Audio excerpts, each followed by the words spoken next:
Bien, bonjour à tous. Alors j'espère que malgré la coupure de 3 semaines, vous avez retenu un petit peu le message des précédents cours, à savoir que si on veut décrire les propriétés statistiques d'un ensemble de particules à suffisamment basse température ou suffisamment haute densité, il faut à un moment donné tenir compte du caractère quantique de ces particules, tenir compte du fait que même si elles n'interagissent pas, le cas du gaz parfait, elles ont quand même des corrélations d'origine quantique liées au recouvrement des fonctions d'onde. Typiquement, quand la longueur d'onde thermique de De Broglie devient plus grande que la distance typique entre les particules, donc il y a un recouvrement des fonctions d'onde. Et il faut donc tenir compte des contraintes imposées par le principe de symétrisation ou d'antisymétrisation de la fonction d'onde totale qui conditionne donc toute la thermodynamique.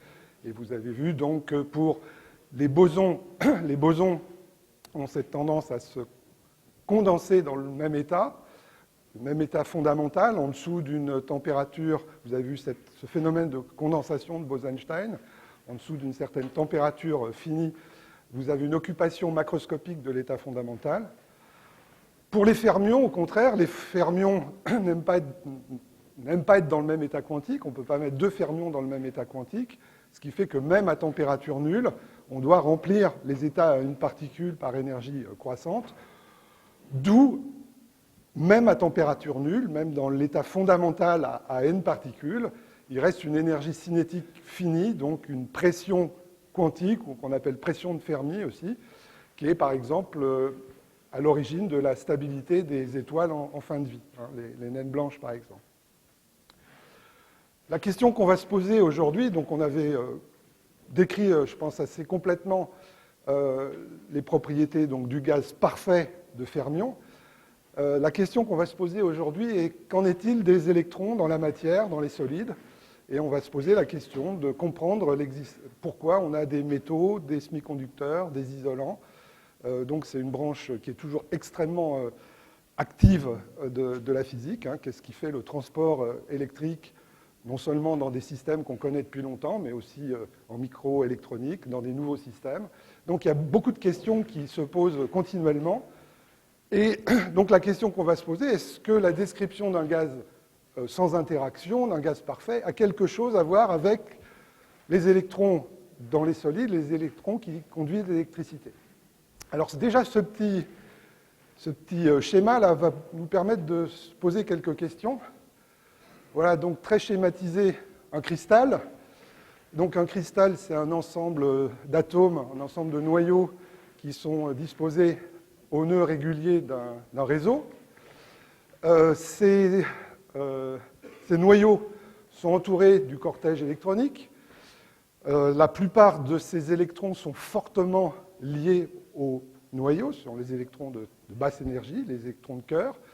Mais vous savez que les électrons périphériques, les électrons extérieurs, vont pouvoir se délocaliser facilement, et ce sont ces électrons qui vont éventuellement contribuer au transport électrique. Donc vous avez donc les noyaux en orange ici, et puis des électrons extérieurs. On n'a pas dessiné tout le cortège autour de chaque atome, mais des électrons donc, qui peuvent se délocaliser. Alors on voit déjà quand même que ces électrons, si je prends ces deux électrons ici, sont des particules chargées qui interagissent par l'interaction coulombienne. Donc déjà, on n'a pas affaire avec un gaz parfait. C'est encore plus compliqué que ça, c'est qu'ils ne sont pas tout seuls. Donc vous voyez qu'entre ces deux électrons, vous avez plein de charges positives, négatives, qui vont en fait d'une certaine façon modifier l'interaction coulombienne. Ils vont l'écranter. Donc cette interaction, elle n'est pas facile, cette interaction effective entre les deux électrons, elle n'est pas facile à décrire. Donc voilà toutes ces questions qui vont se poser. Et ce qu'on va montrer dans ce cours, c'est que le caractère le plus important ici dans ce dessin un petit peu simple d'une situation très compliquée, c'est que le réseau est périodique. Et en fait, les électrons vont se propager dans un potentiel périodique. Et c'est ça le contenu de la physique de ce cours. Alors, pour se poser un petit peu les questions et et fixer un petit peu les choses qu'on va chercher à comprendre, vous avez ici un tableau qui représente la résistivité de composés simples, de corps simples. Je vous rappelle que la résistance, c'est une propriété extrinsèque qui dépend de la géométrie du système, qui augmente pour un fil qui augmente avec la longueur et qui diminue si on augmente la section. Et cette quantité ici, ça s'appelle la résistivité, c'est une propriété intrinsèque du système considéré. On parlera aussi éventuellement de conductivité, qui est l'inverse de la résistivité. Donc vous voyez ici un tableau qui vous présente la résistivité ou son inverse, la conductivité, pour différents systèmes. Alors on voit que du côté droit, ici, on a les bons conducteurs, donc typiquement les métaux simples, l'argent, le cuivre, l'aluminium, très, très bons conducteurs. Et à l'autre bout, vous avez les isolants, donc une forte résistivité, comme le verre, tout simplement, le diamant, etc. Et vous voyez qu'il y a une vingtaine d'ordres de grandeur entre la résistivité d'un bon métal et celle d'un bon isolant. La résistivité, c'est une des propriétés physiques qui varie dans le plus grand domaine le plus grand nombre d'ordres de grandeur. Entre les deux, alors vous voyez ici, on représente ici leur résistivité ou conductivité par un point, et puis entre les deux, vous avez, entre les isolants et les conducteurs, vous avez les semi-conducteurs. Ce n'est pas des bons conducteurs, ce n'est pas des bons isolants, donc on va essayer de comprendre pourquoi. Et puis évidemment, vous connaissez toutes les propriétés, enfin toutes les applications de ces semi-conducteurs, donc c'est important de savoir quelle est leur physique. Et vous voyez qu'ils ne sont pas représentés par un point, mais par une ligne, c'est-à-dire que leur propriété physique, leur résistivité peut varier de plusieurs ordres de grandeur en fonction de la façon dont on les prépare. Donc, pour essayer de comprendre cette diversité de propriétés de transport électrique, donc je vais d'abord faire un petit rappel sur le gaz parfait de fermion, en l'occurrence les électrons. On va mettre ensuite ces électrons dans un cristal, essayer de modéliser le plus simplement ce cristal et toutes les interactions coulombiennes dont j'ai un petit peu parlé déjà.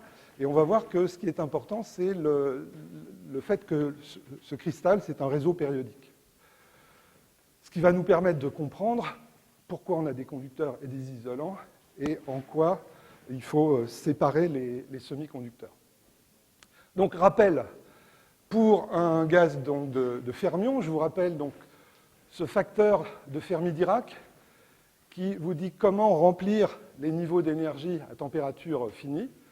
À température nulle, ce facteur de Fermi-Dirac, c'est simplement une marche d'escalier, c'est-à-dire que vous remplissez avec vos n électrons, vous remplissez tous les états par énergie croissante jusqu'au dernier niveau qu'on appelle le niveau de Fermi, qui dépend donc de la densité électronique. À température finie, cette marche d'escalier s'élargit sur une largeur typiquement de l'ordre de kT, et à très haute température, on retrouve une exponentielle, dans le régime classique. Donc à basse température, température petite devant le niveau de Fermi, on a cette structure-là, et on voit en fait que, donc là j'ai représenté le remplissage des niveaux d'énergie, et en fait toute la physique intéressante va se placer autour du niveau de Fermi, puisque tous ces états ici étant occupés, les électrons, même s'il y a une interaction coulombienne, ils n'interagissent pas finalement, puisqu'ils ne peuvent pas échanger d'énergie. Interagir, c'est échanger de l'énergie. Donc d'une certaine façon, ces électrons ici ne vont pas intervenir. Et donc toute la physique va se passer dans une tranche de largeur kT autour du niveau de Fermi. Je vous rappelle ce résultat important, donc, qui traduit le fait que seuls les électrons autour du niveau de Fermi peuvent échanger de l'énergie, c'est que la capacité thermique pour un gaz classique, c'est monoatomique, c'est 3,5 de R. C'est constant, ça ne dépend pas de la température. Eh bien ici, on a une réduction de l'ordre de T sur TF qui correspond à la proportion d'électrons qui peuvent effectivement échanger de l'énergie. Donc dans un métal, cette capacité thermique est la signature de la thermodynamique du gaz d'électrons. Alors ensuite, si on veut dériver complètement la thermodynamique de ce gaz de fermion, on a besoin de deux équations. En fait, on en avait trois. On en avait une troisième pour le grand potentiel, qui est au signe près, qui est le produit pression-volume, mais on avait vu que le produit pression-volume est toujours proportionnel à l'énergie. Donc on ne va garder que deux intégrales, et ces deux intégrales donc, contiennent toute la thermodynamique. La première, c'est le nombre de particules. Donc explicitement, on écrit que ce nombre de particules, on regarde une tranche d'énergie d epsilon, on compte combien il y a d'états dans cette tranche, c'est la densité d'états, et effectivement, ensuite, il faut que ces états soient remplis. Donc on a le facteur de Fermi qui contient le potentiel chimique. Et l'énergie totale, bien, c'est la même intégrale, sauf qu'ici, on a rajouté l'énergie. Donc, si on est capable d'éliminer le potentiel chimique entre ces deux intégrales, on a l'équation d'état entre énergie, nombre de particules et température. Donc, je vous rappelle donc les deux ingrédients de ces deux intégrales. La densité d'état, donc pour un gaz de fermion à 3 dimensions, varie comme la racine de l'énergie. Donc, oubliez ici tous les préfacteurs, mais cette dépendance ici, il faut vraiment savoir facilement et simplement se souvenir d'où ça vient. Je vous rappelle que la densité d'état intégrée, c'est le volume de l'espace des phases, c'est-à-dire le volume de l'espace des K. Donc, ça varie comme K à la puissance D. Ensuite, il faut remplacer la dépendance en K par la dépendance en énergie. Donc là, ça dépend de la relation de dispersion. Et donc, une densité d'état intégrée qui varie comme K puissance D, elle varie comme l'énergie à la puissance D sur 2. Donc, la densité d'état, c'est epsilon D sur 2 moins 1 pour cette relation de dispersion. Le deuxième ingrédient, c'est le facteur de Fermi, dont j'ai rappelé les caractéristiques. Donc, à partir de ces deux équations, on obtient cette courbe universelle. Là, j'ai noté PV, mais U est à 3 dimensions et proportionnel, c'est 3,5 de PV. Donc, vous avez la caractéristique, les deux caractéristiques importantes de cette courbe universelle. Tout est normalisé en fonction de la température de Fermi et de l'énergie de Fermi. Donc, à haute température, on retrouve le comportement du gaz classique, donc une énergie qui varie linéairement avec la température.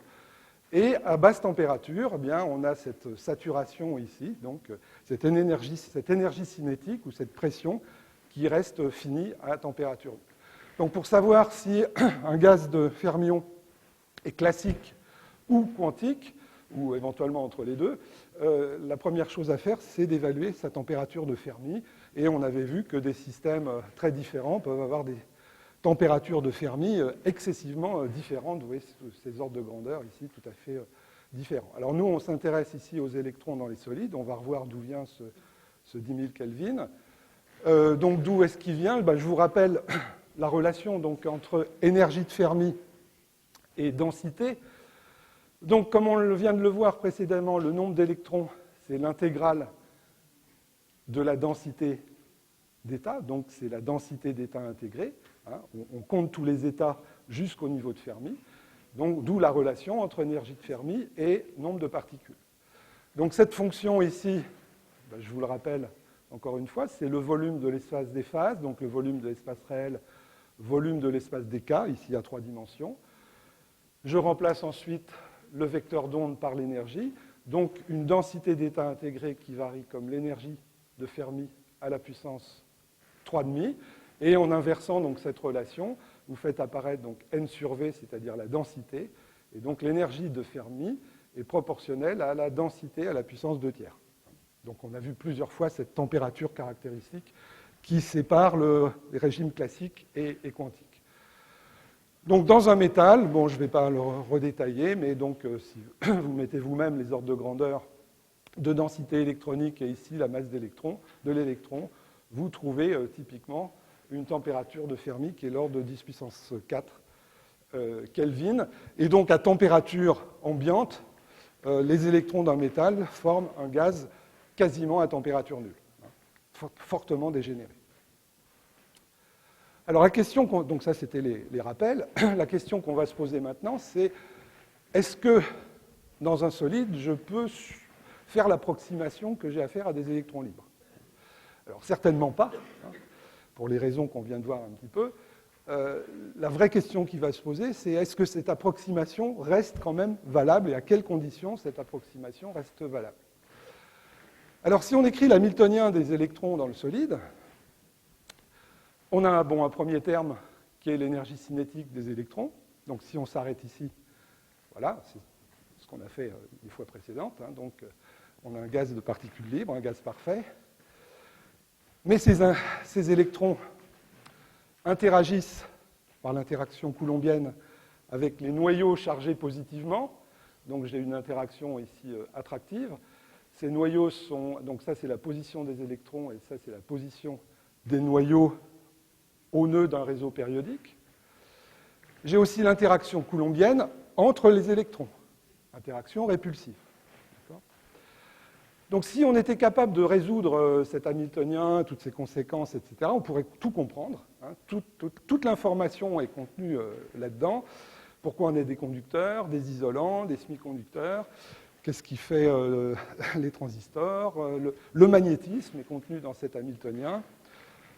Je mets les supraconducteurs entre guillemets, parce que j'ai dû vous dire une fois que la supraconductivité est liée à une interaction effective, attractive entre les électrons, via les vibrations du réseau. Ici, il n'y a pas les vibrations du réseau. Il faudrait rajouter le terme potentiel d'interaction entre les noyaux chargés positivement et le terme cinétique qui décrirait la vibration des noyaux. Donc là, les noyaux sont à des positions fixes, donc on se limite déjà dans la complexité du problème, et on s'intéresse donc à la dynamique des électrons dans le champ de ces noyaux à des positions fixes. C'est déjà assez compliqué comme ça. Alors pourquoi c'est compliqué ? Cet Hamiltonien, c'est un exemple de ce qu'on appelle un problème à n corps, c'est-à-dire que vous ne pouvez pas traiter la dynamique d'une particule indépendamment des autres particules. Si on regarde les deux premiers termes de cet Hamiltonien, les deux premiers termes, c'est effectivement une somme d'Hamiltoniens à une particule. Hein, c'est-à-dire que chaque terme ici de cette somme ne dépend, la dynamique de l'électron I ne dépend que de sa position et pas de la position des autres électrons. Donc ça, c'est relativement facile à comprendre et à décrire. Le terme le plus compliqué, c'est celui-là, puisque vous voyez que la dynamique de l'électron I dépend de la position de tous les autres.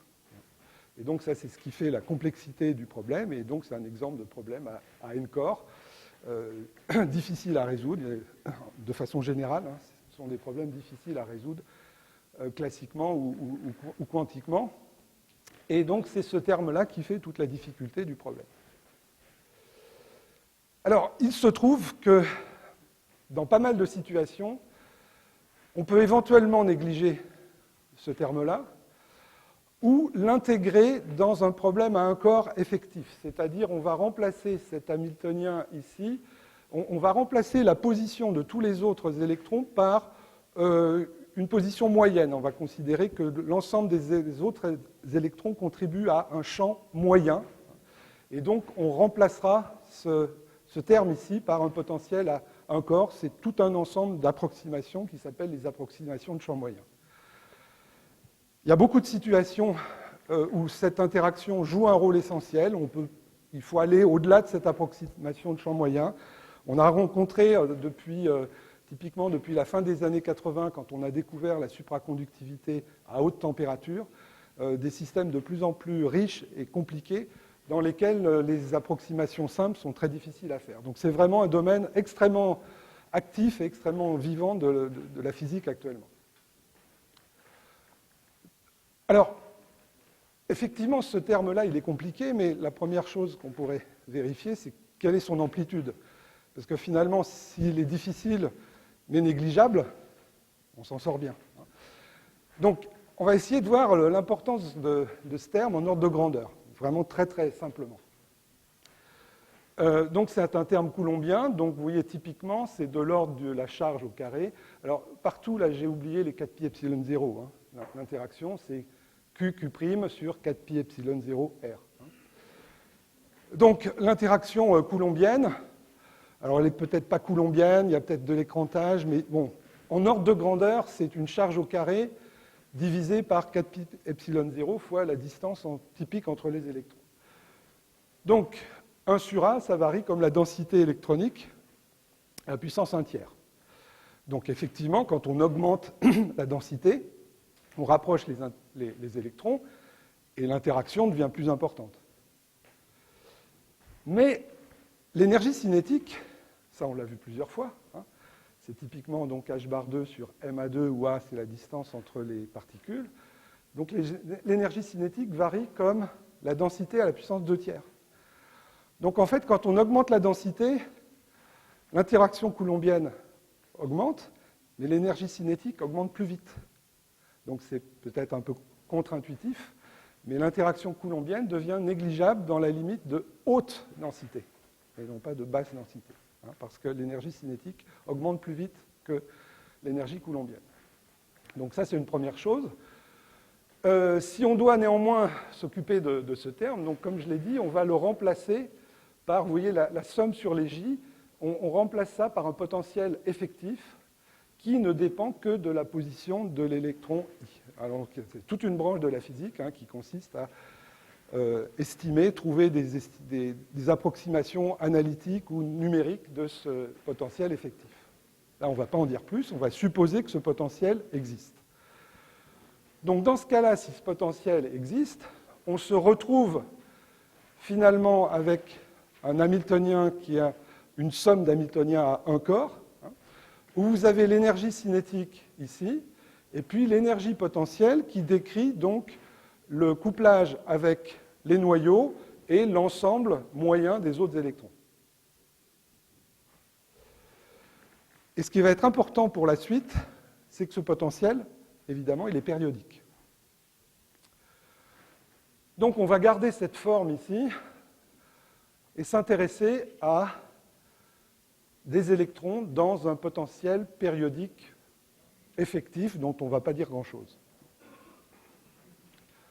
Donc c'est une somme d'hamiltoniens à un corps, donc on se retrouve ici avec un problème à un corps, un électron dans un potentiel périodique qui vaguement a cette structure, hein, vous avez la position ici de tous les atomes, donc les électrons sont piégés par les atomes, mais se déplacent donc dans ce potentiel, qui est donc une somme de potentiels atomiques. D'accord ? Alors, pour décrire ce problème, il y a deux approches possibles. Soit on considère que ce potentiel est faible. Je pense que certains d'entre vous ont déjà vu cette description. Si ce potentiel est nul, on a des électrons libres. Donc on peut traiter ce potentiel, on peut imaginer traiter ce potentiel en perturbation. Hein, donc c'est une approximation. On traite le potentiel en perturbation, c'est ce qu'on appelle l'approximation des électrons presque libres, dont je ne vais pas parler aujourd'hui.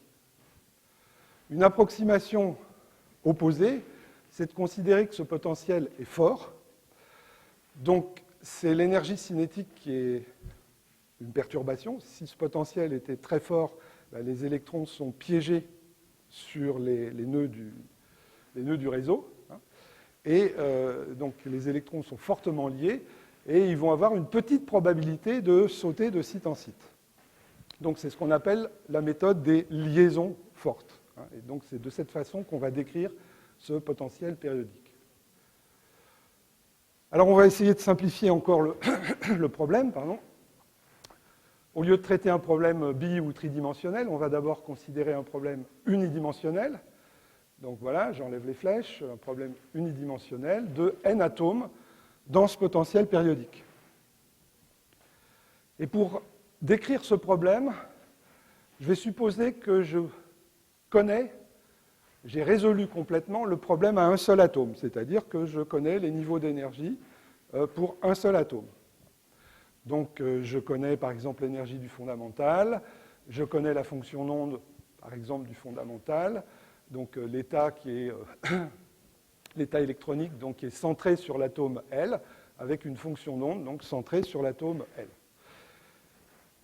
Maintenant, la question que je vais me poser, c'est que devient... Alors, si j'ai n atomes qui sont loin les uns des autres, je vais avoir n fois le même problème, je vais avoir une énergie qui est dégénérée, un état qui est n états dégénérés.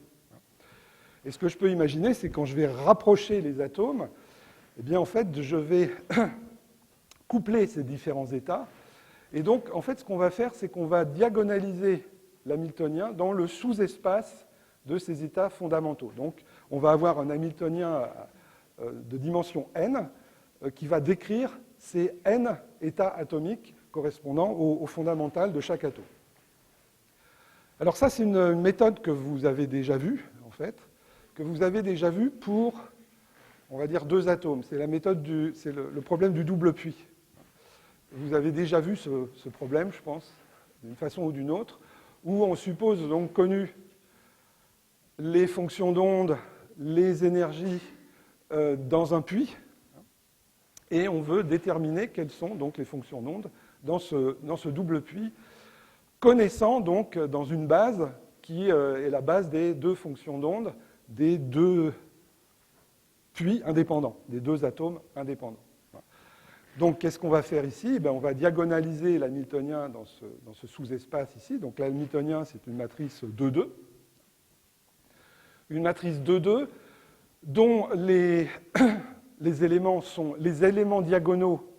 Donc, ce sont les éléments de matrice de l'hamiltonien diagonaux, ce sont les énergies atomiques. Alors, il y a dans vos notes, il y a une feuille supplémentaire que je ne vais pas détailler ici, qui montre que ces niveaux d'énergie sont un petit peu déplacés par rapport au epsilon 0, qui est l'énergie d'un atome isolé.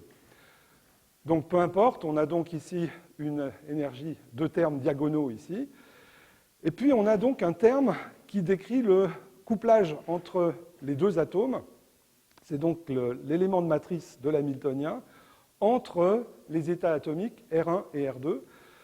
Donc c'est ce qu'on appelle, ce terme, c'est ce qu'on appelle l'amplitude tunnel, ou l'intégrale de transfert, ou l'intégrale de saut, c'est ce qui décrit le couplage entre les 2 puits et qui va décrire la probabilité de l'électron de sauter d'un puits à l'autre. Alors on le note ici en général moins T, parce qu'il est négatif. Vous voyez ces V ici, ce sont des énergies coulombiennes attractives. Donc ce terme-là est négatif, donc T est positif. Et il dépend évidemment fortement de la distance entre atomes. Si les atomes sont loin les uns des autres, il n'y a pas de recouvrement des orbitales, donc T est nul, et T va augmenter quand on rapproche les 2 atomes. Donc voilà ces 2 éléments non diagonaux, et donc il s'agit de diagonaliser cet hamiltonien. Donc c'est un problème 2-2 que vous connaissez bien. Donc T décrit le saut de gauche à droite ou de droite à gauche. Et puis diagonaliser cet hamiltonien, vous savez que les solutions sont les solutions symétriques et antisymétriques, avec des énergies. Le fondamental, c'est la solution symétrique, donc epsilon moins T, et epsilon plus T. Donc c'est évident de diagonaliser cet hamiltonien. Donc on trouve effectivement qu'à cause du couplage T, on a levé la dégénérescence entre les 2 états atomiques, et les énergies sont donc maintenant epsilon plus ou moins T. Donc on s'est adressé ici, par exemple, à l'état fondamental, donc avec cette levée de dégénérescence. On pourrait faire le même travail dans le sous-espace de chacun des niveaux atomiques. Alors évidemment, là, schématiquement, c'est ce qui est montré schématiquement ici, la levée de dégénérescence est de plus en plus grande quand on monte en énergie, puisque quand on monte en énergie, on a des fonctions d'onde qui sont de plus en plus délocalisées. Donc des couplages entre les 2 atomes, qui sont entre les fonctions d'onde, qui sont de plus en plus importants. Donc schématiquement, l'évolution typique des niveaux d'énergie en fonction de la distance entre atomes, si les atomes sont très loin les uns des autres, on a les niveaux atomiques qui sont dégénérés, et le couplage petit t lève la dégénérescence, et cette levée de dégénérescence est plus importante pour les électrons extérieurs, évidemment, que pour les électrons de cœur. Donc il s'agit de refaire maintenant la même chose, mais non pas pour 2 puits, mais pour n puits. Eh bien, pour n puits, qu'est-ce qu'on va faire? Au lieu de diagonaliser dans un sous-espace de dimension 2, on va diagonaliser dans un sous-espace de dimension n.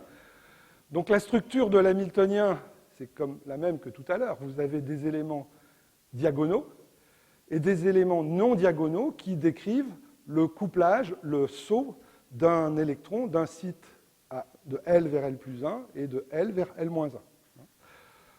On pourrait éventuellement considérer le saut et le couplage de L à L plus 2 ou L plus 3, etc. Mais il se trouve que ces amplitudes tunnels décroissent très vite avec la distance. Les fonctions d'onde sont exponentiellement localisées. Donc, quand on s'éloigne au-delà d'un atome, on a un couplage qui décroît extrêmement vite. Donc, la généralisation de l'hamiltonien 2 par 2, c'est maintenant cet hamiltonien n fois n, où n est le nombre de sites, où vous voyez, par exemple, que le site numéro 2 est couplé au site numéro 1 et au site numéro 3, etc. Donc, je pense aussi que certains d'entre vous ont déjà résolu ce genre de problème.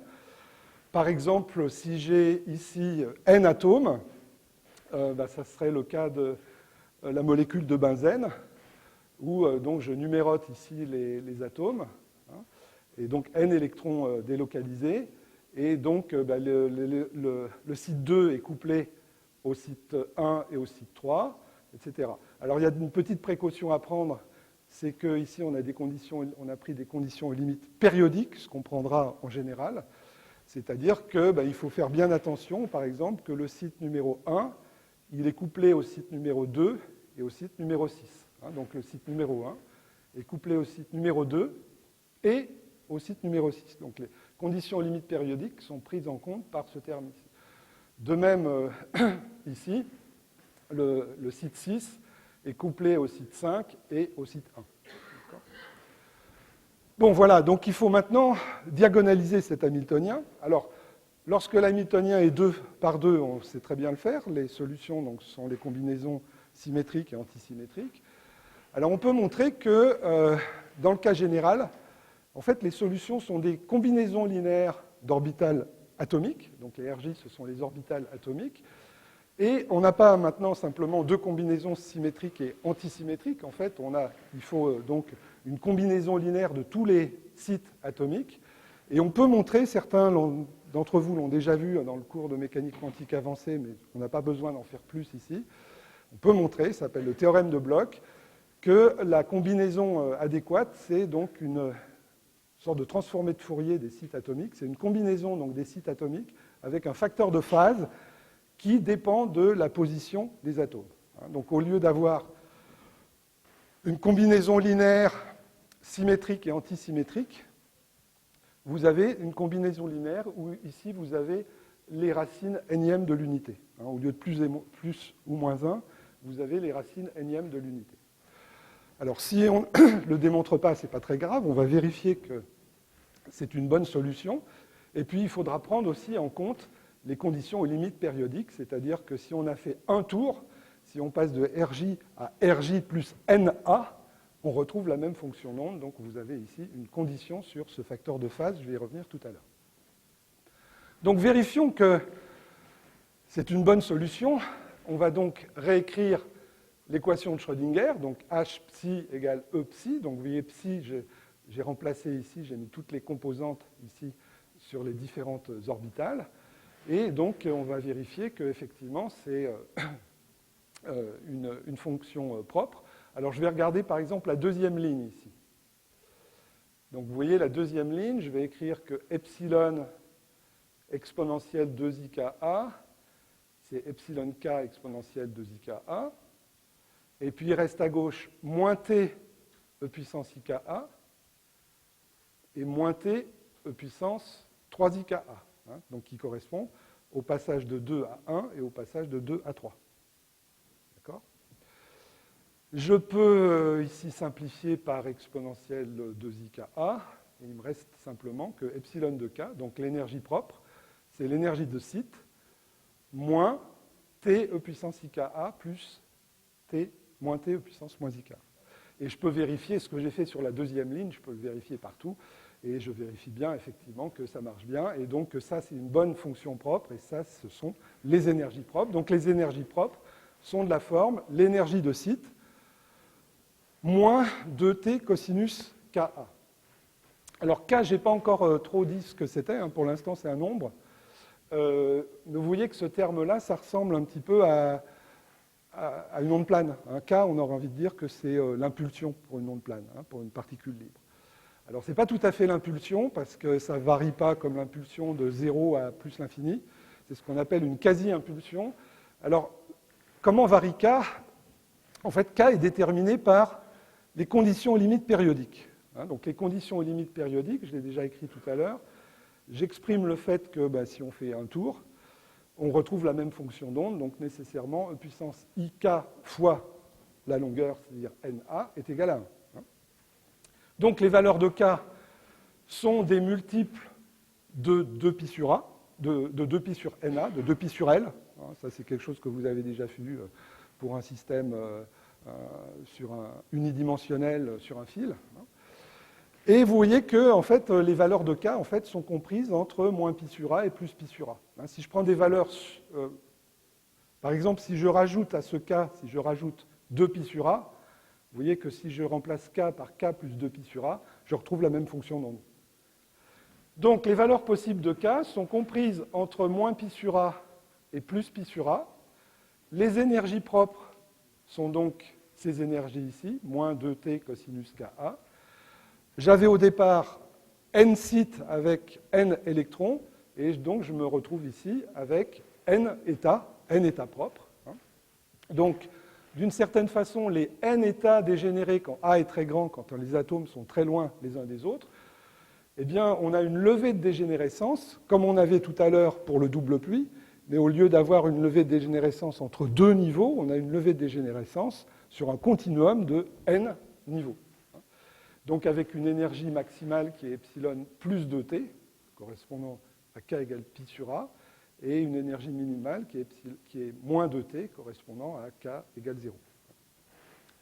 Combien y a-t-il d'états quantiques ici? Eh bien, donc on a n valeurs de K, donc il y a n états, 2n états si je prends en compte le spin. Alors, ce qu'on a fait pour l'état fondamental, j'ai pris un état au hasard, si vous voulez, j'ai choisi l'état fondamental. On peut refaire cette diagonalisation dans chaque sous-espace. Et donc, à chaque état atomique va être associée une bande d'énergie. Et donc, pour l'état fondamental 1s, j'avais 2n états atomiques. Donc, j'ai une bande ici qui contient a priori qui peut contenir 2n états. Ensuite, l'état atomique suivant, c'est l'état 2s qui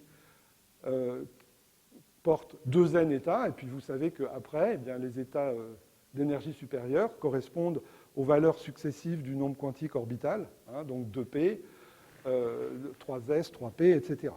Et de façon générale, vous savez que pour chaque niveau d'énergie, vous avez chaque niveau atomique, vous avez 2 pour le spin, n, donc vous avez 2 fois 2L plus 1 état atomique. Donc si on a n atomes, on va se retrouver a priori avec 2 fois 2L plus 1 fois n états électroniques dans chaque bande. Ces bandes donc, sont séparées par ce qu'on appelle des gaps, ou des bandes interdites. Vous voyez, vous n'avez pas d'état possible ici. Donc l'effet du potentiel périodique par rapport à un gaz d'électrons libres, ou pour un gaz d'électrons libres, toutes les énergies cinétiques sont possibles, c'est la parabole. Et ici, vous voyez que vous avez des niveaux d'énergie qui sont interdits. Il n'y a pas d'énergie, il n'y a pas d'état correspondant à cette énergie ou à cette énergie. Et ça, c'est le résultat important de ce potentiel périodique. Alors, ce que j'ai montré ici, simplement pour le cas unidimensionnel, il est facile à généraliser, j'aurais pu le faire directement, mais c'est pour simplifier un petit peu les notations. Mais vous voyez que vous pouvez le généraliser facilement à des dimensions. Si au lieu de prendre une chaîne, je prends un réseau cubique, vous voyez que donc l'atome L, au lieu d'être couplé à L-1 et L plus 1, ce qui donnait donc les deux facteurs de phase E puissance IKA et E puissance moins IKA, eh bien maintenant, je vais avoir un couplage le long de la direction X, ce qui va me donner E puissance IKA, E puissance moins IKA, K indice X, le long de la direction X, et puis pareil le long de la direction Y et de la direction Z. Donc en fait, je vais avoir une généralisation à des dimensions qui est la somme des cosinus, où ici, ce sont donc les composantes de K, Kx, Ky, Kz. Alors, je vais vous montrer maintenant à quoi ressemble cette relation de dispersion. C'est quelque chose de nouveau, hein, c'est plus une parabole. Et on va commencer par le voir sur l'exemple simple à 2 dimensions, donc un réseau carré. Donc, pour un réseau carré, alors à une dimension, on l'a déjà vu, on a vu que c'était donc simplement un cosinus. Pour un réseau carré à 2 dimensions, ben, c'est la somme de 2 cosinus. Donc voilà la relation de dispersion, epsilon, en fonction de kx et ky. Ce que je montre ici, ces lignes rouges ici, et ce que vous voyez ici, ce sont des lignes d'égale énergie. Donc, s'il s'agit par exemple d'une bande d'énergie S, eh bien cette bande S contient a priori 2n états d'énergie. Et maintenant, j'ai un certain nombre d'électrons à ma disposition, et vous savez que, avec n électrons, je dois remplir tous les états quantiques jusqu'au niveau de Fermi. Donc, en fonction du nombre d'électrons que je vais avoir à ma disposition, je vais remplir ces états quantiques jusqu'à une certaine énergie. Donc, si je n'ai pas beaucoup d'électrons, vous voyez, on va remplir tous les états de basse énergie. Et puis, donc, je vous rappelle que cette ligne ici, c'est ce qu'on appelle la surface de Fermi, et l'intérieur, c'est ce qu'on appelle la mer de Fermi. Donc, si j'augmente le nombre d'électrons, vous voyez que maintenant, j'ai un problème qui n'est plus du tout isotrope. J'ai une surface de Fermi qui est tout à fait nouvelle. Et si, par exemple, si j'ai une bande demi-remplie, c'est-à-dire que si j'ai n électrons à mettre dans cette bande d'énergie, donc comme il y a 2n états possibles, si j'ai n électrons, je remplis jusqu'au milieu de la bande, la surface de Fermi, c'est plus un cercle, c'est un carré. Parce que la relation de dispersion n'est plus du tout isotrope maintenant. La surface de Fermi reste isotrope si j'ai une bande qui est peu remplie. Vous voyez que si la bande est peu remplie, c'est-à-dire que si on se limite à des petites valeurs de k, on peut développer les cosinus. En développant les cosinus, on va effectivement sortir un terme quadratique. C'est facile de montrer qu'on va avoir un terme qui va être proportionnel à t, à a carré et à kx carré plus ky carré, c'est-à-dire k carré. Et vous voyez que ce terme-là, je peux toujours l'écrire sous cette forme-là, sous la forme h bar 2 k2 sur 2m, où m n'est pas la masse de l'électron dans le vide, mais c'est ce qu'on appelle une masse effective. C'est-à-dire, ça veut dire que les électrons ici vont se comporter comme des électrons libres, simplement avec une masse qui est différente de leur masse dans le vide. Leur masse, cette masse effective, vous voyez, c'est l'inverse du couplage T. Alors on voit bien ce que ça représente. Si les atomes sont peu couplés, T est petit, donc la probabilité que l'électron saute de site en site est faible, donc il a une grande masse. Et inversement, si T est grand, la masse est petite. Alors à 3 dimensions, c'est pareil, simplement je ne peux pas vous dessiner ça à 3 dimensions, il me faudrait une dimension supplémentaire. Par contre, ce que je peux vous montrer, c'est la surface de Fermi, qui a 2 dimensions. À 2 dimensions, la surface de Fermi, c'était une ligne. À 3 dimensions, c'est une surface. Donc pour les électrons libres, la surface de Fermi, c'était effectivement une sphère. Cette masse effective, elle peut être très différente de la masse des électrons, de l'électron libre. Dans les métaux, ce rapport ici est typiquement de l'ordre de 1 ou de quelques unités, c'est-à-dire que dans les bons métaux, la masse effective des électrons, c'est quasiment la masse dans le vide. Par contre, dans les semi-conducteurs, les atomes sont peu couplés, donc la masse effective est très faible. Et alors, inversement, dans ce qu'on appelle les fermions lourds, selon les composés, les lanthanides, les actinides, les composés très lourds de la table de Mendeleïev, T est petit, vous avez des orbitales qui sont très très liées au noyau, T est petit et donc la masse effective est grande, c'est ce qu'on appelle les composés à fermions lourds. Alors, si on augmente le remplissage, c'est-à-dire que si on a plus d'électrons à notre disposition, la surface de Fermi, là aussi, elle se distord. Et voilà ce qui correspondrait à une bande demi-remplie. Voilà la forme de la surface de Fermi. Donc, ça n'est plus une sphère comme pour les électrons libres. Alors ça se rencontre fréquemment. Je vous montre un exemple ici, qui est la surface de Fermi du cuivre, pour lequel la dernière bande, c'est une bande effectivement qui est demi-remplie.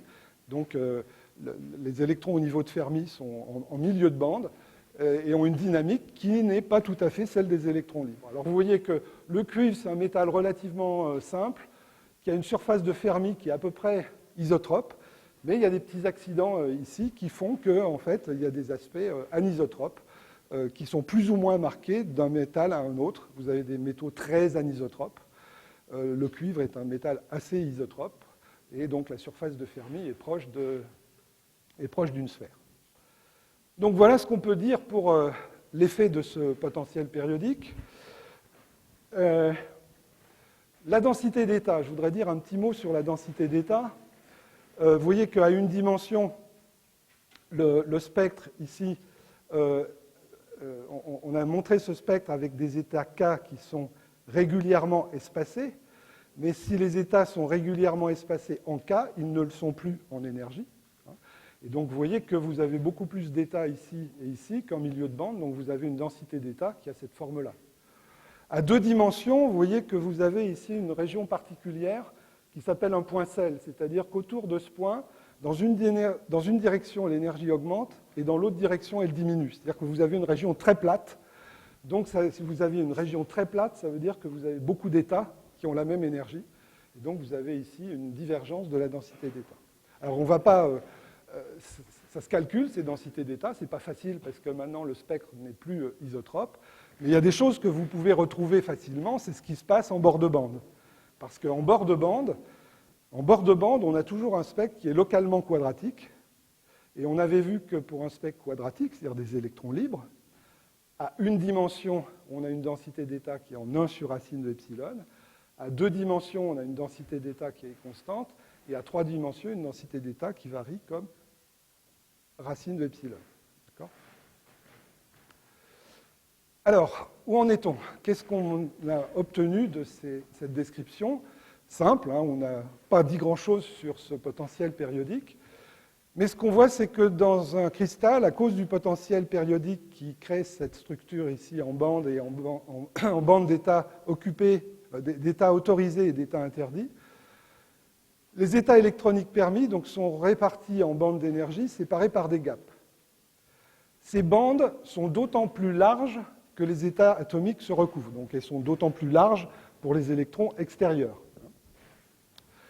Le spectre en bord de bande est quadratique, avec une masse effective, et on sait compter le nombre d'états dans chaque bande. À partir de ça, on peut comprendre maintenant pourquoi on a des métaux et des isolants. On va commencer par un métal simple, le sodium. Alors, ce n'est pas le plus courant, mais c'est un des plus simples. C'est un alcalin.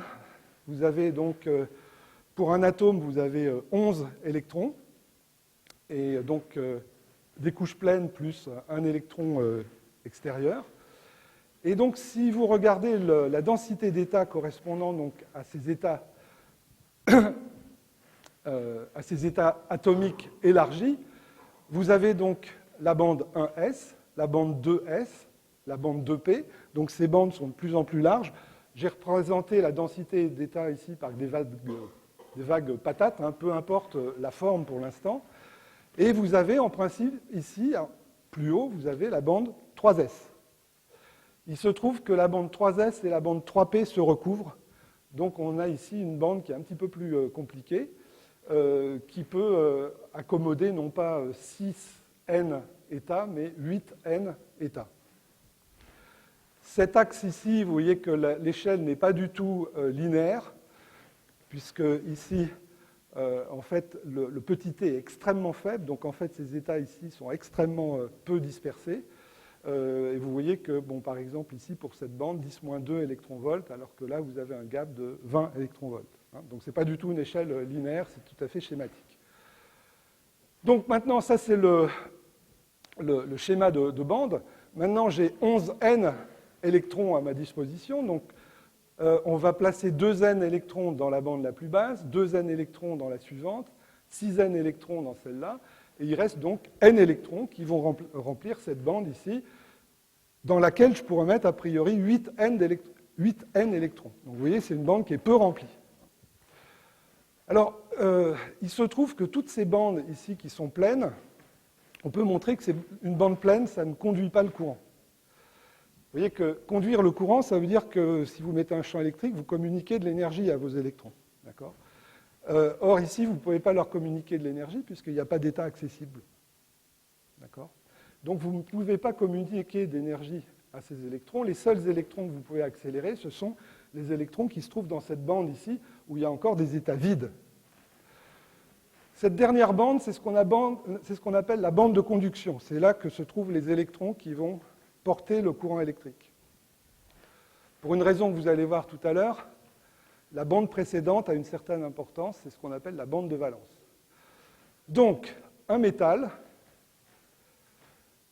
c'est un système dans lequel vous avez une bande ici large, une bande de conduction, qui, dans cet exemple ici, est peu remplie. Donc, en fait, les électrons ici se comportent quasiment donc, comme des électrons libres, avec une masse effective dans le sodium qui est très proche de la masse, de la masse dans le vide. Et donc, toutes ces bandes ici sont inertes. Les électrons de basse énergie, on les oublie complètement. Et donc, tout le transport électrique se fait grâce aux électrons de la bande de conduction. Maintenant, si on considère le néon, donc le néon, c'est avant le sodium, hein, au lieu d'avoir 11 électrons, on n'en a que 10. Et donc, on a le même schéma de bande, simplement la bande de conduction est vide. Donc, si la bande de conduction est vide, les derniers électrons ils se trouvent ici. Vous voyez, pour les accélérer, il faut leur donner une énergie de 20 électronvolts. Hein, ce gap est très important. Et donc, comme cette bande de conduction est vide, toutes les bandes sont pleines, et donc le néon est un isolant. D'accord ? Donc, quand toutes les bandes sont pleines, vous avez un isolant, et quand la dernière bande est remplie, vous avez un conducteur. Un semi-conducteur, c'est en fait un isolant dans lequel ce gap est petit. Donc, on va revenir tout de suite sur les semi-conducteurs. Je résume ce qu'on a fait pour l'instant. L'approximation de particules libres est souvent une bonne approximation. Le potentiel périodique du réseau modifie radicalement la dynamique des électrons et crée des bandes d'énergie séparées par des gaps. Entre ces gaps, vous avez une relation de dispersion qui est en général compliquée, qui en tout cas n'est pas isotrope, sauf en bord de bande. Les bandes pleines ne conduisent pas. Dans un isolant, toutes les bandes sont pleines, donc la bande de conduction est vide. Et dans un métal, la bande de conduction est partiellement remplie. Et si elle est peu remplie, on peut bien décrire les électrons comme des particules libres, mais avec une masse effective, donc qui n'est pas la masse libre. Donc vous voyez, on a fait un cheminement qui est... Bon, il y a beaucoup de choses qu'on n'a pas détaillées, évidemment. J'ai rien dit sur ce potentiel périodique, hein, donc je ne suis pas capable là, de calculer les largeurs de bande, etc., mais je suis capable de comprendre la structure grossière de ce spectre en bande. Et donc, on voit que finalement, les électrons extérieurs qui conduisent le courant se comportent finalement assez bien comme des particules libres. Et donc, on peut utiliser tout ce qu'on a fait pour décrire ces électrons comme un gaz parfait de fermion. Alors, les semi-conducteurs. Alors, les semi-conducteurs, bon, je ne vais pas vous faire une longue conversation de salon sur leur intérêt, la loi de Moore, etc. L'augmentation exponentielle de leur performance, qui est en train de saturer d'ailleurs maintenant. Maintenant, les challenges importants sont plutôt pas liés à la miniaturisation ou à la vitesse, mais c'est plutôt des problèmes thermiques qui sont liés au chauffage de cet ensemble de semi-conducteurs, de transistors. C'est des problèmes de chauffage qui sont difficiles et importants à résoudre. Alors, les semi-conducteurs, essentiellement, c'est les éléments de la colonne 4, silicium, germanium, et de la colonne 3 et 5, éventuellement 2 et 6. Vous voyez, germanium, silicium, gallium, arsenic, phosphore, éventuellement cadmium et soufre. Alors, donc, comme je l'ai dit, un semi-conducteur, c'est un isolant. Donc la bande de conduction est vide. Mais c'est un isolant à petit gap. C'est-à-dire que je vais reprendre le même schéma qualitatif que tout à l'heure, mais au lieu d'avoir ici un gap de 20 électronvolts comme dans le sodium ou le néon, comme dans le néon, pardon, ce gap est petit. Il n'est pas beaucoup plus grand que il est plus grand que la température, mais il n'est pas beaucoup plus grand que la température ambiante. Ce qui fait qu'à température nulle, on a bien un isolant, mais à température finie, on a une probabilité non nulle d'avoir des états remplis dans la bande de conduction. Donc je vais zoomer sur cette région ici, et on va regarder maintenant quantitativement, plus précisément, à température finie, comment va se remplir la bande de conduction. Donc j'ai zoomé sur cette région ici, je ne connais pas bien la forme de ces densités d'état, mais comme je suis à 3 dimensions, je sais qu'en bord de bande, c'est des densités d'état en racines. D'accord ? Je suis à température nulle, la bande de conduction est vide, ça veut dire que le facteur de Fermi, c'est une marge d'escalier qui est placée telle que ici f égale 0 et ici f égale 1. La question peut se poser de placer le niveau de Fermi. Alors on avait vu que le niveau de Fermi, c'est l'énergie du dernier état rempli.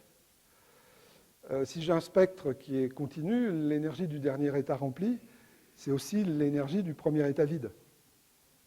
Mais là, j'ai un gap. Donc l'énergie du dernier état rempli, ce n'est pas l'énergie du premier état vide. Donc la question peut se poser, vous voyez, à température nulle, on pourrait se dire, je peux mettre le niveau de Fermi où je veux, j'aurai toujours 1 ici et puis 0 ici. Alors on va voir qu'en fait, le niveau de Fermi est bien positionné quelque part. On va montrer qu'il est en fait au milieu du gap. Je ne le montre pas tout pour l'instant, mais on va le voir dans un instant. Et donc ce gap, c'est la différence d'énergie entre le bas de la bande de conduction et le haut de la bande de valence. Donc ça, c'est le schéma à température nulle. À température finie, vous avez maintenant un facteur de Fermi qui a une extension ici qui est non nulle. Et donc on a maintenant des électrons libres dans la bande de conduction et donc des électrons qui vont pouvoir participer au courant. Il faut compter ce nombre d'électrons, donc c'est toujours les mêmes intégrales, des intégrales simples. Le nombre d'électrons que vous avez ici, c'est l'intégrale de la densité d'état. Alors évidemment, vous commencez à epsilon c ici, donc l'intégrale de la densité d'état, le facteur de Fermi, et puis on intègre. Alors ici, j'ai mis plus l'infini. En toute rigueur, je devrais mettre le haut de cette bande, mais vous voyez que bien avant d'atteindre le haut de cette bande, le facteur de Fermi sera exponentiellement décroissant. Donc peu importe, ici, j'intègre jusqu'à plus l'infini. Donc voilà le nombre d'électrons dans la bande de conduction. Si on a rempli la bande de conduction, c'est que la bande de valence est vidée. Le nombre d'électrons dans la bande de valence, c'est le nombre d'électrons qu'on avait à température nulle, donc tout ce qui est assuré ici, moins ce qu'on a enlevé.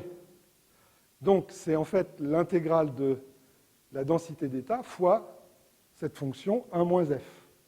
D'accord ? Donc, de même que j'ai des électrons dans la bande de conduction, j'ai des électrons qui manquent dans la bande de valence. Alors, des électrons manquants dans la bande de valence, c'est ce qu'on appelle des trous. Là, il y a un petit saut sémantique qui est important, qui est très utile, qui est un peu peut-être perturbant la première fois qu'on s'en sert, mais qui est très utile dans le jargon de cette physique, c'est qu'une bande pleine à laquelle on a enlevé P particules de charge moins, c'est comme une bande pleine à laquelle on aurait ajouté P particules de charge plus E. D'accord ? Donc, un électron manquant dans la bande de valence, je vais appeler ça un trou dans la bande de valence pleine. La conduction électrique va être due d'une part aux électrons dans la bande de conduction et aussi aux trous dans la bande de valence. Les deux vont contribuer. J'ai rajouté ici un petit transparent qui vous montre pourquoi les électrons et les trous vont contribuer de la même façon au transport électrique. Si vous avez un électron charge négative, vous mettez un champ électrique, la vitesse est opposée au champ électrique puisque la charge est négative. Mais le courant, c'est la charge fois la vitesse. Donc le courant est dans cette direction. Si vous avez une charge positive, un trou, cette charge est accélérée dans cette direction-là. Donc une charge positive avec une vitesse positive, c'est aussi un courant dans la même direction. Donc les électrons et les trous participent tous les deux au transport électrique. Bon, ben voilà, maintenant, qu'est-ce qu'il reste à faire?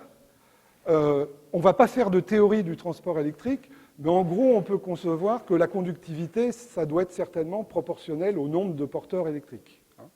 Donc on ne va pas faire une théorie de la conductivité, mais on va quand même s'intéresser à ces deux fonctions, donc N, nombre d'électrons, P, nombre de trous, un P pour positif, bien sûr, et donc il nous reste à évaluer ces deux intégrales et leur dépendance en température.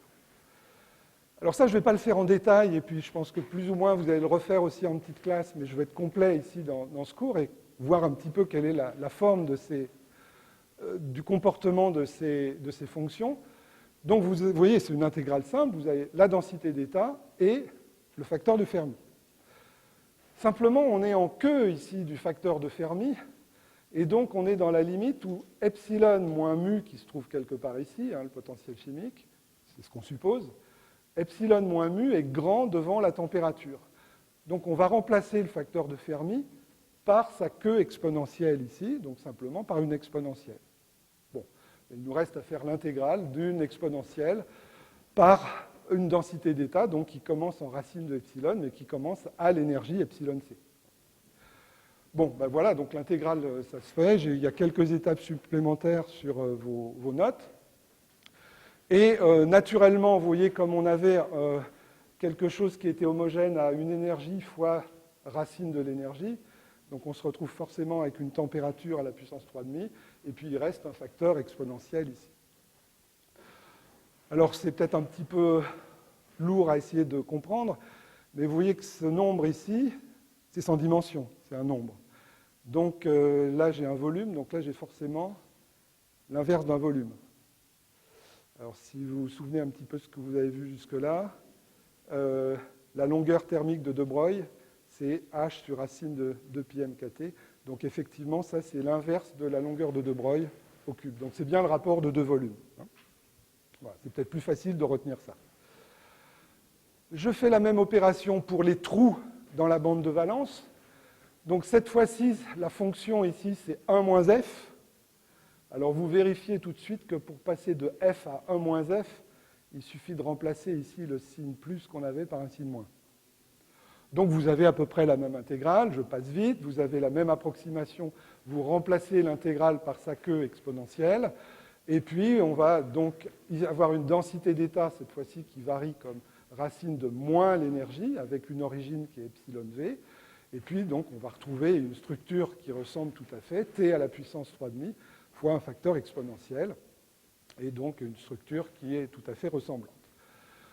Donc je résume. Voilà les dépendances. Alors on va peut-être oublier tous les détails ici. Ce qui est important, c'est cette dépendance exponentielle en fonction donc de l'inverse, une exponentielle de l'inverse de la température.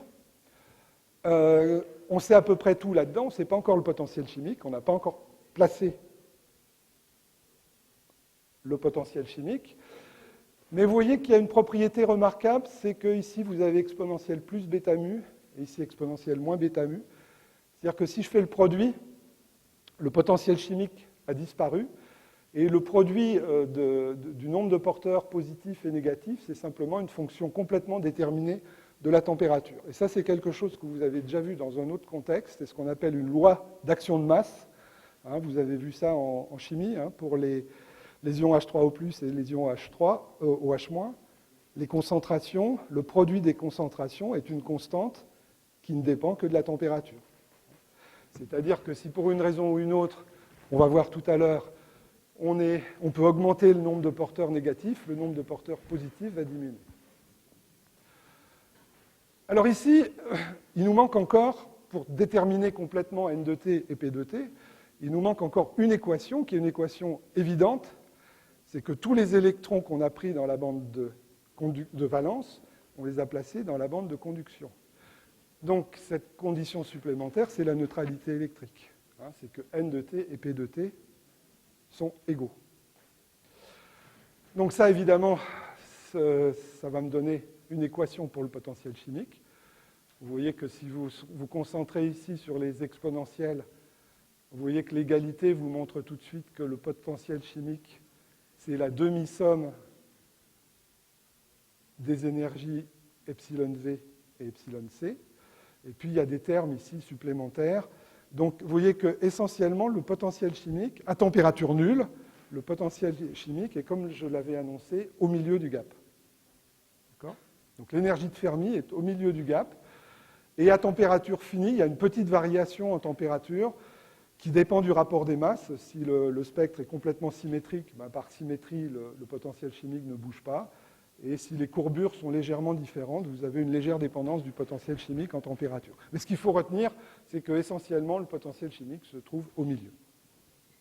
Donc voilà, on a déterminé complètement, puisque je connais le potentiel chimique, je peux le réinjecter dans ces équations. Donc N de T est égal à P de T. Il y a autant de porteurs positifs que de porteurs négatifs. Et donc, voilà ce qu'on obtient à la fin. Donc, en gros, c'est vous faites le produit et vous prenez la racine. Hein, donc, ce que vous obtenez, c'est cette dépendance en température ici. Et la dépendance principale en température, c'est dans l'exponentielle. Exponentielle moins le gap sur 2 fois la température. Alors, ce que je vous montre ici, c'est effectivement cette... alors, je ne vous montre pas le nombre de porteurs, je vous montre la conductivité, mais ils sont proportionnels. Et vous pourriez... à partir de ce plot ici, qui montre le log de la conductivité en fonction de l'inverse de la température, log de la conductivité en fonction de l'inverse de la température, vous voyez donc que la pente, c'est directement EG sur 2. Donc vous pouvez vérifier vous-même, par ce résultat expérimental, que le gap dans le silicium, c'est de l'ordre de l'électronvolt. Donc, à cause de cette exponentielle, une variation très rapide en température. Alors ça, c'est intéressant, ça peut être utilisé pour faire des thermomètres, ce qu'on appelle des thermistors. Si vous avez une propriété physique qui varie très vite en température, ben en mesurant cette propriété physique, vous avez une forte sensibilité pour mesurer la température. Donc ça, c'est intéressant. Par contre, si vous avez dans vos poches, dans vos téléphones portables, des semi-conducteurs dont les propriétés varient aussi rapidement avec la température, on conçoit que ça peut être un petit peu gênant. Et ce n'est pas avec ce comportement-là qu'on va fabriquer les semi-conducteurs dont on a besoin. Ce que vous voyez, c'est qu'il y a un autre régime ici où la conductivité ne dépend plus de la température. Alors, à quoi est dû ce régime ? Si on trace cette fonction-là, cette fois-ci, donc vous pourriez le faire aussi, vous pouvez le faire, hein, on a tous les éléments pour le faire. Donc là, j'ai quantitativement non plus la conductivité, mais directement la concentration. Donc la concentration de porteurs par atome, qui est donc dans ce régime de température, qui est de l'ordre de 10-9. Vous voyez, vous avez un porteur, un électron libre par milliard d'atomes. Hein, ça ne fait pas beaucoup d'électrons libres, hein, d'accord ? Et cette région ici est liée à des impuretés. Alors, ce qu'on va voir, c'est que par une méthode qu'on appelle le dopage, quand on amène certaines impuretés, on rajoute des porteurs. Donc ici, on a rajouté des porteurs dont la concentration ne dépend pas de la température. La température ambiante, là, elle est à peu près ici, donc ça c'est une région haute température. Et vous avez une région ici autour de la température ambiante, là, pour le silicium et cette concentration en impureté, où la concentration de porteurs ne dépend pas de la température, et ça c'est intéressant. Et en fait, ce qu'on va faire, c'est exploiter à fond ce résultat pour fabriquer ce qu'on appelle des semi-conducteurs extrinsèques, c'est-à-dire dans lesquels on a rajouté des porteurs extérieurs. Ce comportement ici, c'est ce qu'on appelle le comportement intrinsèque, et ce comportement extrinsèque est lié aux impuretés, au dopage des semi-conducteurs. Alors, en quoi consiste le dopage ? Prenez un semi-conducteur, par exemple le silicium. Donc le silicium, voilà, colonne 4, c'est tridimensionnel, ce n'est pas du tout la structure que j'ai représentée ici. Le silicium, c'est la structure du diamant, une structure tridimensionnelle. que je schématise ici. Et on va remplacer un atome de silicium par un atome de phosphore, la colonne plus à droite. Donc c'est comme c'est la colonne immédiatement à droite, l'atome de phosphore a une charge, a un proton supplémentaire et un électron supplémentaire. D'accord ? Donc quand on remplace un atome de silicium par un atome de phosphore, on a toujours la neutralité électrique, bien sûr, mais on a rajouté une charge positive qui est fixe et une charge négative qui est mobile. Donc on a, si vous voulez, ici un électron supplémentaire. On a localement une sorte d'atome hydrogénoïde. Et donc on a ici un électron supplémentaire qui est lié à l'atome de phosphore. Mais il se trouve en fait que cet électron supplémentaire, s'il vous plaît. Merci. Il se trouve que cet électron supplémentaire est très peu lié à l'atome de phosphore.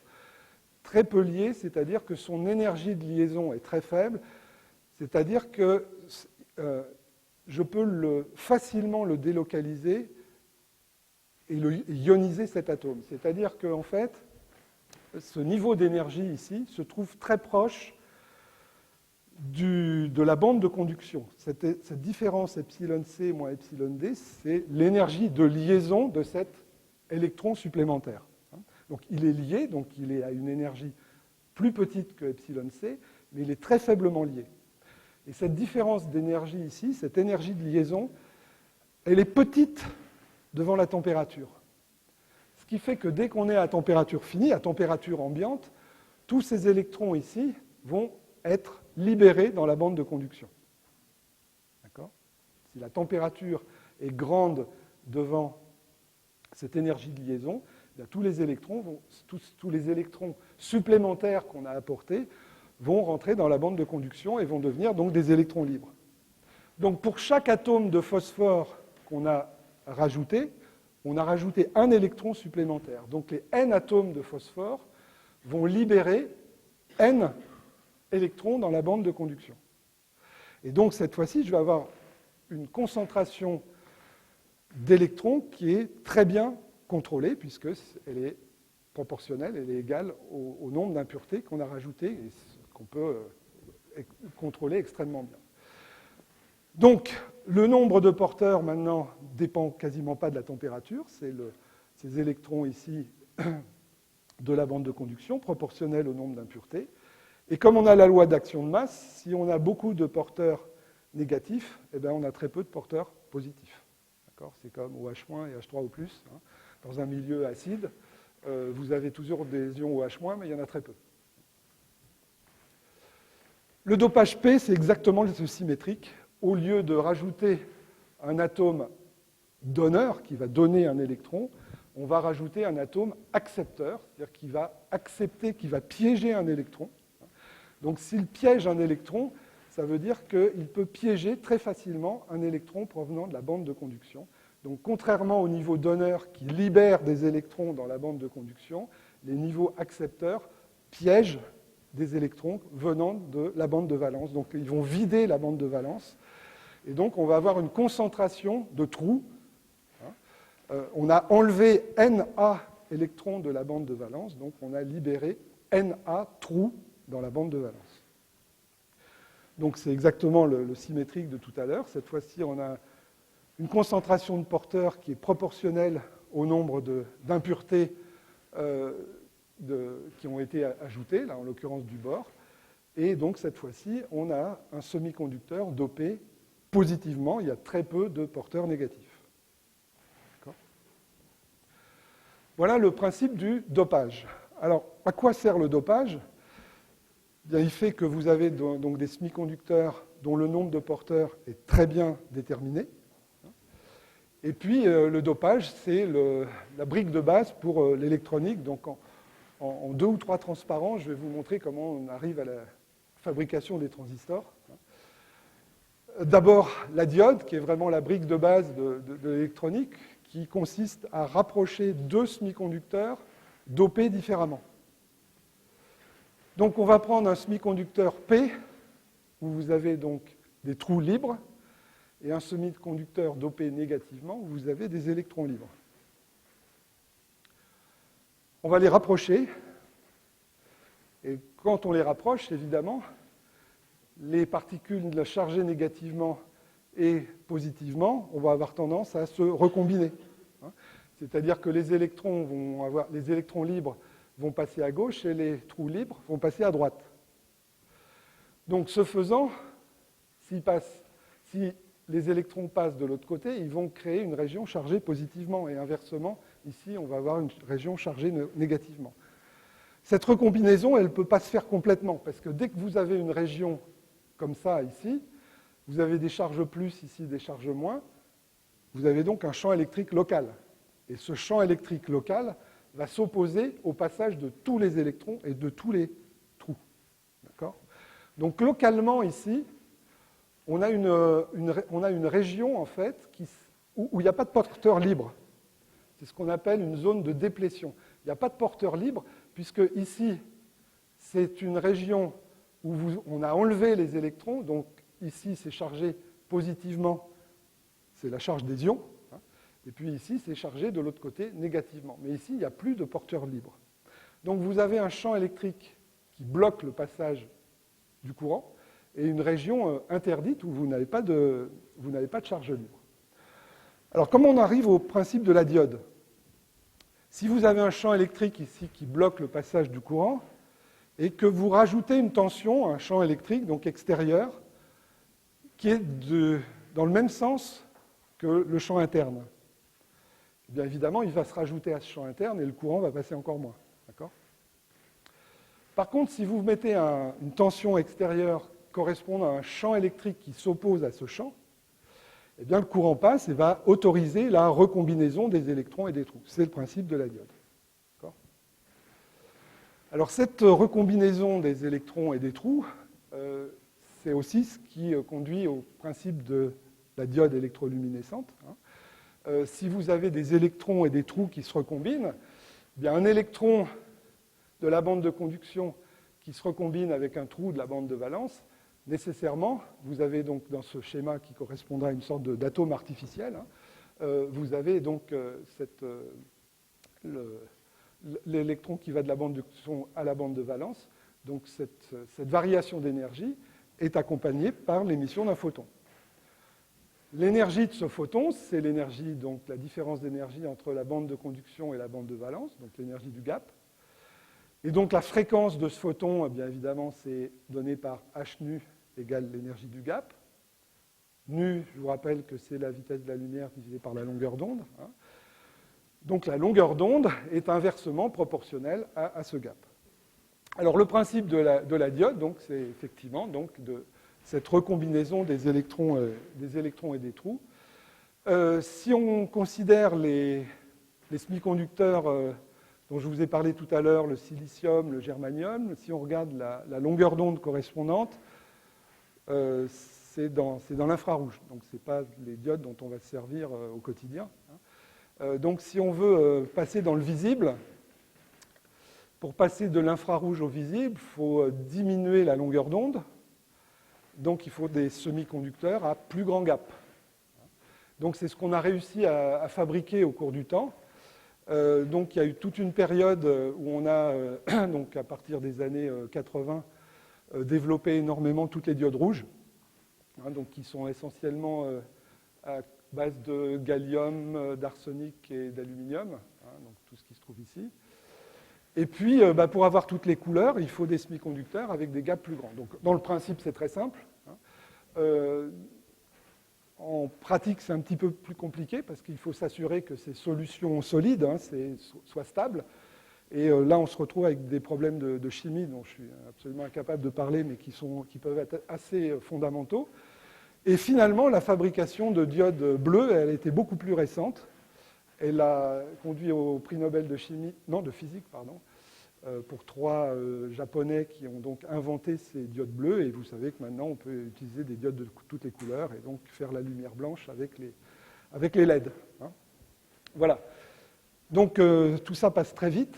Et je vais terminer encore plus rapidement sur le principe du transistor. Le principe du transistor va utiliser le fait que vous avez ici cette zone de déplétion, ici cette zone interdite. Et le principe du transistor, c'est un transistor, c'est un robinet. Hein. Un transistor, c'est un robinet qui fait passer des électrons d'une source vers un puits, et ce passage est contrôlé par une tension de ce qu'on appelle une porte en anglais, ou une grille, une tension de grille. Et évidemment, un transistor, c'est le courant passe ou le courant passe pas. Hein. Le passage du courant est contrôlé par cette grille. Et donc ça, c'est ce qu'on appelle un transistor à effet de champ. Et on utilise ici le principe de cette zone de déplétion. Et l'idée, c'est un peu comme pour la diode tout à l'heure. Vous voyez que cette zone de déplétion, elle a tendance à s'opposer au passage du courant. Donc si on met la tension d'un certain signe qui agit dans le même sens que le champ électrique local, donc qui tend à augmenter la taille de la zone de déplétion, on s'oppose complètement au passage du courant. Alors que si on met un champ électrique dans l'autre direction, on va réduire la zone de déplétion et on fait passer le courant. Et donc voilà comment on en arrive aux milliards de transistors que vous avez dans votre poche. Alors, voilà, on y est presque à la fin. Là, je voudrais terminer par une petite réflexion sur cette dizaine, je crois, de milliards de transistors que vous avez dans votre poche. Tout ça, c'est vraiment des beaux joujoux. Hein, et je pense que vous, scientifiques, physiciens, il faut que vous continuez à vous extasier devant toute la physique, toute la technologie qu'il y a derrière ces joujoux. Bon, vous savez tous, je pense que, par exemple, les GPS utilisent la relativité générale. Hein, si vous n'aviez pas la relativité, il faut tenir compte des corrections de relativité générale qui fait que le temps s'écoule différemment sur Terre et dans les satellites pour mesurer correctement le temps et donc les distances. En ce qui nous concerne, la mécanique quantique, on est parti finalement de... Je voudrais voir un petit peu le chemin qu'on a fait entre les origines de la mécanique quantique et comment on en est arrivé ici. Alors, les origines de la mécanique quantique, on va revenir là-dessus la semaine prochaine, quand on va s'intéresser au rayonnement électromagnétique, la thermodynamique du rayonnement électromagnétique, ce qu'on appelle le rayonnement du corps noir, dont le fonctionnement, dont la physique a été donc décrite, comprise en premier par Planck et qui a marqué le début de la mécanique quantique. Qu'est-ce qu'on a fait pour en arriver là? Nous, on est passé par l'équation de Schrödinger, hein, qui décrit la dynamique des électrons. Vous avez vu donc l'importance du principe de Pauli, hein, qui fait que les électrons sont des fermions. Donc, principe de Pauli, statistique de Fermi, Fermi-Dirac. La théorie des bandes dont je vous ai parlé un tout petit peu aujourd'hui et sans doute beaucoup trop vite, a été développée peu après par Félix Bloch, qui est aussi l'inventeur de la RMN, imagerie par résonance magnétique. L'invention du transistor, John Bardeen. Alors j'ai souligné John Bardeen, c'est la seule personne qui a obtenu 2 prix Nobel dans le même domaine. Vous savez sans doute que Marie Curie a eu 2 prix Nobel en physique et en chimie. Lui, il a eu 2 prix Nobel de physique pour l'invention du transistor et la théorie de la supraconductivité. C'est le B de BCS, théorie de la supraconductivité. Donc tous ces gens-là sont évidemment tous prix Nobel. Lui pour la RMN. Une invention plus récente, plus technologique peut-être que physique, c'est l'invention du circuit intégré. Et puis voilà, on en est là. Et je vous dis à la semaine prochaine.